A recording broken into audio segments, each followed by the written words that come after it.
we are one day post an election that I think truly showed who we are as Kentuckians. We are good people that take care of each other. We believe in the golden rule that says we love our neighbor as ourselves, and the parable of the Good Samaritan that says everyone is our neighbor, no exceptions. We get through the hard times and we get through them together, and we get to the good times and get to them together. And right now, Kentucky is seeing a lot of good times. We are on a historic win streak. We've had the 2 best years of economic development in our history. We're building 3 massive infrastructure projects all at the same time. We're bringing clean drinking water to our counties and high-speed internet to every single community. We're building the 2 biggest electric battery plants on planet Earth. We've had record high budgets and record high budget surpluses and record low unemployment. We've created nearly 50,000 new jobs for our people, $27.8 billion in new private sector investment. So today, we are back here at the Capitol, getting back to work. It is time to get more big things done for our families. That starts with the type of investments that we need in our system of public education. That begins with the educator raises that are absolutely critical for moving our state forward. The second piece is universal pre-K. It's time to make sure that no Kentucky child starts kindergarten behind, that we address learning loss before it ever even begins. We're going to keep attracting new jobs and new industries. We're going to keep building our workforce, helping more people to get in these great jobs. And we are going to rebuild our communities that have been hit with historic flooding or tornadoes. We're going to keep that promise while I'm governor to repair every home and every life of every single individual that was impacted.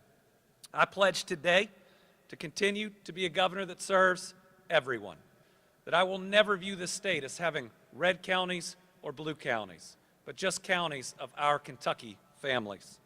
These next 4 years are going to be a great opportunity, an opportunity to come together, to move forward, not right, not left, but forward, to stop the fighting, to push away the division, and remember, we're Kentuckians. We have more in common than anything they're arguing about in Washington, D.C. Right now, we have a chance to be the generations that change everything, to leave a collective legacy or gift of more opportunity for every generation that comes after us.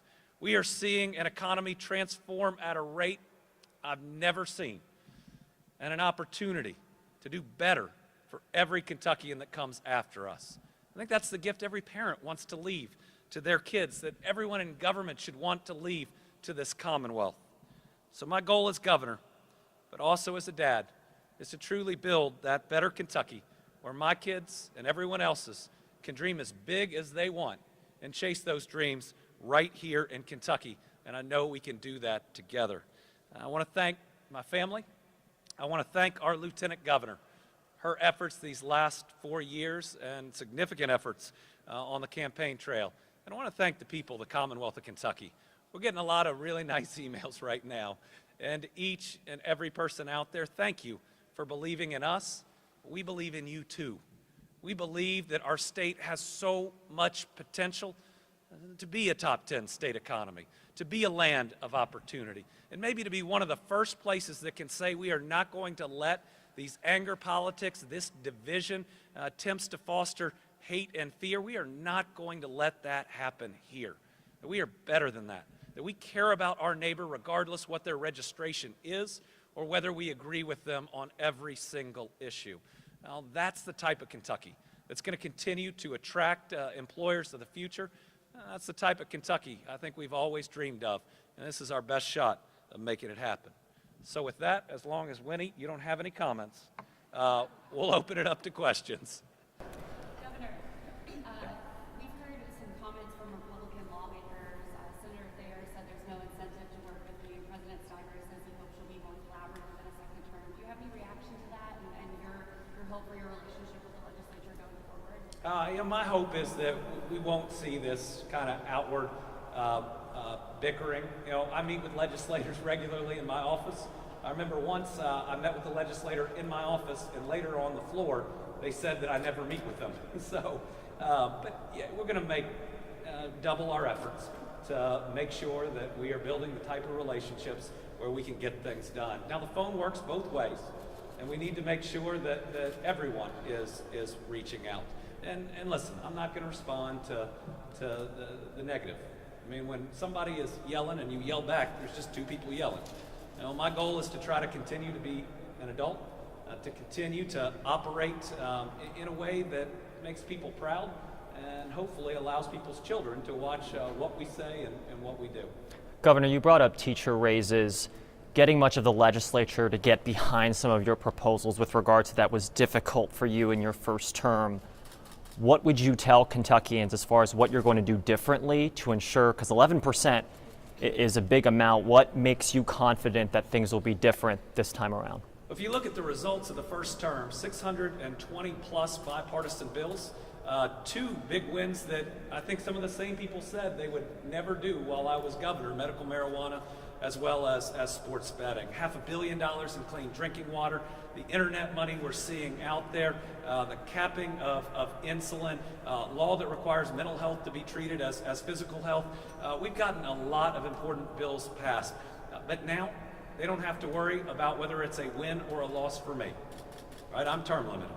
My only goal is to get the right things done, and this is their chance not to have to worry about it at the next election, to come together to support education in the way that we all should.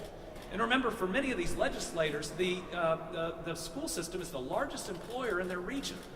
And that means if we're not paying our educators enough, we're just impoverishing our own communities.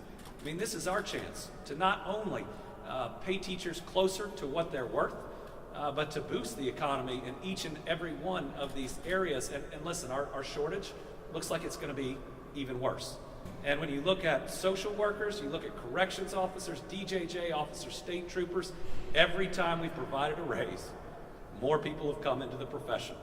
So it's as simple as if you pay people closer to what they're worth, you'll get a whole lot more good people willing to do the job. If I could just follow up, if it was over 5% was difficult in the first term, what may you do differently to get that 11%, specifically convince the legislature it's worth it? Well, I think that first of all, we'll have those conversations, but the shortage getting worse ought to convince every legislator that we have to do more. I mean, in the simple numbers game, if we continue to lose educators, it means we need to continue to increase compensation. Democrats fared horribly in the House and Senate and down ballot races in the past few elections. Do you think Democratic candidates should be doing something differently? And does your re-election last night provide any kind of template for what they should be doing differently? Well, I think candidates should run for something and not against someone. I think what you saw last night was a rejection of anger politics, of attempting to divide us, and of gross partisanship. People are tired of the constant bickering, of seeing the world in red or blue, or Team D or Team R. I think everybody who runs for office ought to come with the very best ideas about how to move us forward. I mean, I look back on the primary in 19, and Rocky and I were running against each other, but we didn't attack each other. We didn't go negative against each other. We talked about our ideas, and here we are today, friends, a big part of this administration, moving the Commonwealth forward. So my suggestion to everybody is make sure you're running first because you really care about people and you really want to make a difference. And then tell everybody how you want to do it. They would probably argue that they are running for those reasons, though, and yet they're still losing. Well, I believe that we are going to have competitive elections all over Kentucky. I think people are tired of the gross partisanship, and this is going to be a time when everyone can talk about their ideas of how to move the state forward for everyone, not just this family or that family. We saw one of the most partisan campaigns at the top of the ticket. It was rejected. People of Kentucky wanted a governor that's going to serve everybody. Attorney General Cameron called me to concede shortly before he went on that night. He was very kind, and I appreciated it. Governor Beshear, General Cameron made several pointed criticisms of you throughout the campaign. As you go into this next term, is there any issues or points that you made that you think you could do better this next go around? Well, I think the people of the Commonwealth of Kentucky said last night I was doing a pretty good job, and we're going to make sure we continue to do it. But this job isn't about me. It's about doing the best we can for all of our families. So anytime I think we can do something better, we're going to find a way to do it better. Second term gives an opportunity for more interest. People maybe wanted to come into the administration, and then provides opportunities, again, whether it's relationships with the legislature. I remember very clearly, my dad's first term with David Williams being Senate president, he was saying the exact same things that you heard throughout this campaign and maybe from a few people last night. That changed the next day, and listen, let this be a new day, right? Let it be a new day with relationship with the legislature. Let it be a new day in how neighbors treat each other. Don't judge your neighbor by the box they checked behind their name when they were 18 or if they've changed it. Let's just try to be better. And I'm going to do my best to lead that way in these next 4 years, to hopefully be able to end 2 terms and everybody say he tried to be the best governor he could be for all of us. Governor, how much did the abortion issue figure into your success last night? Well, I'll let the pundits determine what issue drove this or that. I think a re-election is about whether you've done a good job, whether you've shown up, worked hard, and gotten results. But let me say that having the most extreme law in the country, which we do, it doesn't even have exceptions for rape and incest. The people of Kentucky strongly oppose that. That as Kentuckians, we have enough empathy for individuals like Hadley, and what a brave, courageous young woman that she is, that we believe she and everyone else should have options, and the legislature should make that change as quickly as they come in. To follow up on that, do you have any confidence that the legislature will pass any kind of exceptions law in this next session? I believe that the people of Kentucky have been very clear that they oppose what is the most restrictive law in the country, and in the very least they want to see exceptions. And our role as government, their role as a legislative body, is to do the will of the people. Governor, this race got national attention, as you know. What should other states be taking away from your election, if anything? Well, I don't want to overcomplicate things.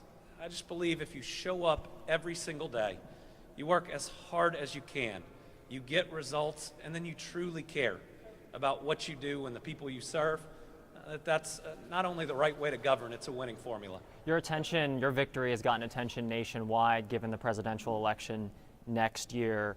Do you guarantee that this term, you're going to finish this term as governor before looking at anything in the future? Every single day I have left is special. It's an opportunity. And listen, when you've been the governor during a pandemic and tornadoes and floods, but then also, landing the Ford plants, the 2 biggest battery plants on planet Earth, the game-changing, state-changing investment that's going to be, you get to see what just one day can do for the lives of Kentuckians and maybe for the next 10 years. I'm going to serve every single day these next 4 years. This job will have my sole attention. I love this Commonwealth. It's where our kids are growing up. I want to leave it in the very best shape I can. So listen, people saw a hardworking governor the first term, and in this campaign, I'm going to work just as hard because every last moment is precious. And I'm saying that with 4 years of them left, but we're going to make sure that we make the very best of it. And then after that? Oh, we'll see. We just came off an election. Will's a freshman in high school. Lila's in 8th grade. I'm happy that their lives are going to remain stable. Frankfurt's been really good to us. I'm just living in this moment. And then, of course, the cabinet has seen struggles. You talk about the teacher shortage, but the social worker shortage. Is there anything you would want to say to them as we continue to see kids housed in state offices? So we have been instituting multiple raises for our social workers, and it's working. Maybe not as fast as we'd like, but it is working, and we have to continue them. Our next budget will have an overall 10% raise, though it is over the 2 years, 6 in the first, 4 in the second for all state employees. That's what we're recommending. That will further boost our numbers of social workers. It's pretty simple. People want to do this work. It's meaningful, but you cannot impoverish them. You got to pay them enough for them to pay their student loans. And when they go home at night from working a really tough job, to have enough money to enjoy, to not be driving an Uber or doing a second job. So I'm grateful that the legislature has worked with us to provide significant raises to state employees, and it's really helping. It's really helping in the morale. And you mentioned your family staying in the governor's mansion. It sounds like sticking around in Frankfort what does that mean for your kids to be able to see 4 more years with you as governor? I went into this election believing we were going to win, but feeling good either way about what we've done. And then about 3 months out, my daughter said, I really like living here. I don't want to move. And all of a sudden, the pressure amped up a whole lot. But if Lila was happy, we were going to make sure that we pulled it out. This town and this county have been really good to us. They treat Will and Lila like they're normal. They play on the different sports teams and the rest. It's a special place to live, and I will never be able to express how grateful I am about how the community treats them, especially giving them some level of normalcy, even though they live in that governor's mansion. Governor, is there anything, now that you won a second term, is there anything that you had in the back of your mind that you really wanted to get going, but you didn't have time during the first year, and now you can go full speed ahead with? Well, we've got a number of economic development prospects that are exciting, enormous, that are right there. I think, maybe even the next 6 months, and could be maybe not as big as the Ford announcement, but close to it. I've been pursuing these even while running for re-election. And I'm going to continue to do that. I mean, we have a red-hot economy right now that is not slowing down. We continue to have companies calling us for their potentially largest investment in their history. This is our chance to truly transform the economy. But let me answer that in another way. I'm not taking my eye off the ball.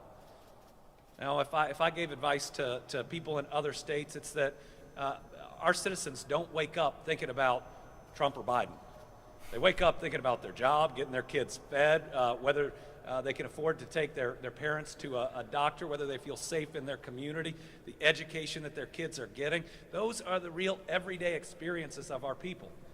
And I think one reason that this administration's been successful is that's what we focused on every day, and not run after whatever issues they're arguing about in Washington, D.C.